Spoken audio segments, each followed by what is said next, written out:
What's the meaning of chemical engineering?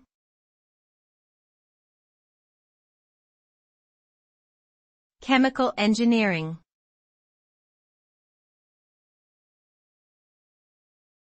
Chemical engineering.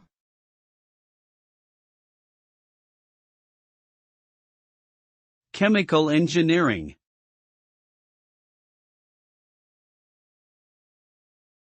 Chemical engineering.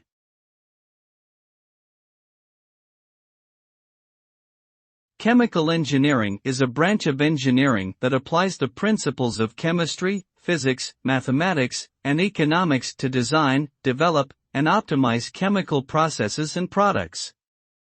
This field involves the study of how chemicals, materials, and energy interact and transform within systems, with the goal of creating sustainable and efficient processes for the production of chemicals, fuels, pharmaceuticals, and other products.